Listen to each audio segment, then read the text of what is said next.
Good morning everyone. অনেক দিন পরে ব্লগে আসলাম আবার একটা শর্ট ভিডিও নিয়ে, কারণ সময়ের সঙ্গে হচ্ছে না সকাল সকাল কাজে যাওয়া। আর এই যে আমার ঘরে টাইলস বসানো হয়েছে, তাই জন্য জল দিতে হচ্ছে ভোরবেলা উঠে। তাই জন্য আমি আর তোমার দাদাভাই দুজনে মিলে উঠে ভোরবেলা, তখন কটা বাজে, 4:30 বাজে, আমরা জল দিচ্ছি।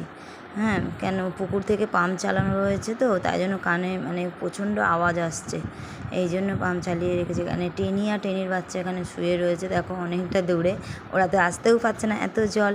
এই দাদাভাই চা খাচ্ছে, আমরা বেরিয়ে পড়েছি কাজে দুজনে মিলে। এই আমি চা বিস্কুট নিয়ে অটোতে বসে বসে খাচ্ছি, আর তোমার দাদাভাই ওইখানে দাঁড়িয়ে দাঁড়িয়ে খাচ্ছে। তাই জন্য তারপর চাটা খাওয়া হয়ে গেছে, আমরা দুজনে বেরিয়ে পড়েছি। এই যে কল্যাণী রোডের ওপর দিয়ে আমরা যাচ্ছি। আমি কাজে যাব, তোমার দাদাভাই যাবে ডিউটিতে, তাই জন্য আমি কাজে চলে আসলাম। কারণ তোমার দাদাভাই ডিউটি চলে গেছে, কারণ ওরও 6টা থেকে ডিউটি, আমরা 6টা থেকে, কারণ আমার 6টা থেকে আসলে বৌদিদের টিফিন হবে। সকাল সকাল মুগ ডাল নিয়ে বসে পড়েছি, কেননা মুগ ডাল দিয়ে শুক্তো ডাল হবে, শুক্তো ডাল, বেগুন ভাজা, একটা সাদা আলুর চচ্চড়ি।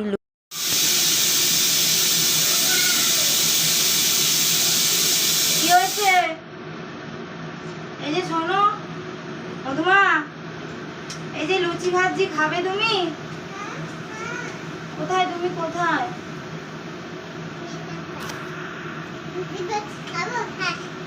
খাবে? দেখো তুমি লুচিটা কি হয়েছে,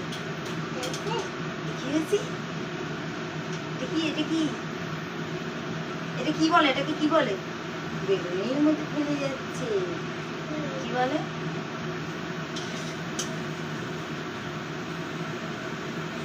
বলে তোমরা লুচি খাবে? ক্যামেরাতে বলে তোমরা খাবে?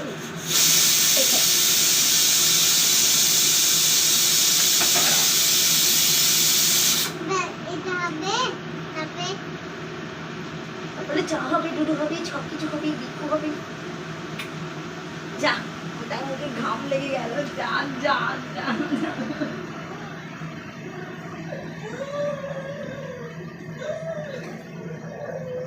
এই আয় আয় তাড়াতাড়ি, ব্রাশ কর, গরম গরম খাবি মধুমা, তাড়াতাড়ি ব্রাশ কর। মিঠু মাছকে কি বলো? ব্রাশ।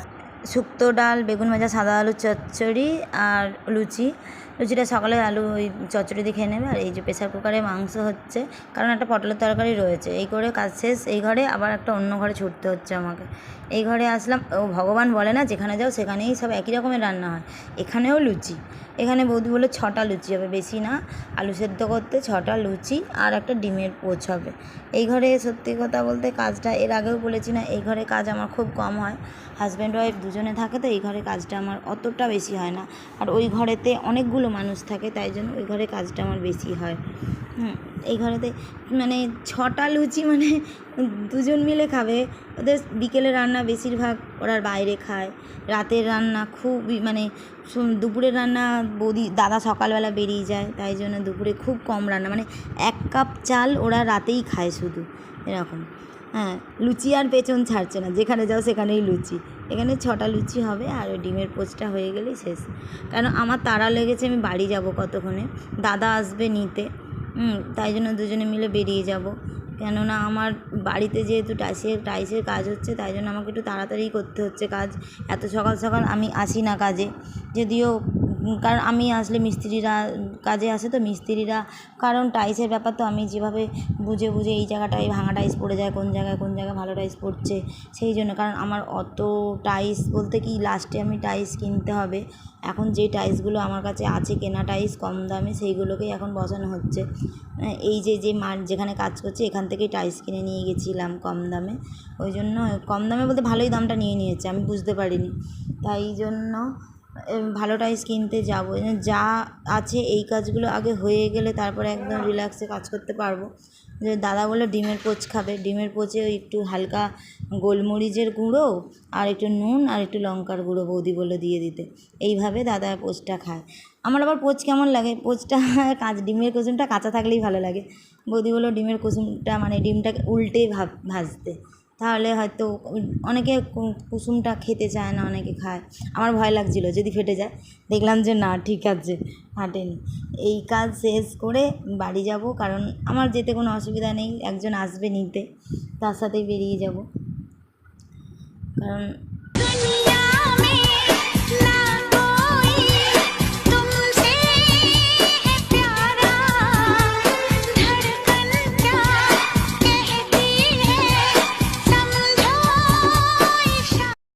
আর এরা তো মা বেটি দেখো না কি করছে, এদের তো কাজ নেই, সারাদিন শুধু খাওয়া আর ঘুমানো। আর মায়ের থেকে বেটি হয়েছে আর এক পদের, কেননা সারাদিন জল ঘাটে, গামলার মধ্যে গিয়ে চুবে, মানে সারাক্ষণ জল ঘাটেও, সারাক্ষণ যেখানে জল দেখে খাবার জন্য, যেই গরমকালটা মানুষের খাবার জন্য জলটা তো দেয়, সেই জলটা কী করে খায় না, সেই জলটায় পা দিয়ে আঁচড়ে আঁচড়ে সেই জলটাকে ফেলে দেয়। মানে এত বদের হাড্ডি, ওকে 10 বার আমাদেরকে ধরে ধরে আনতে হয়। চলো বাই সবাইকে, ভিডিওটা এখানে শেষ করলাম, সবাই খুব ভালো থেকো, গুড নাইট।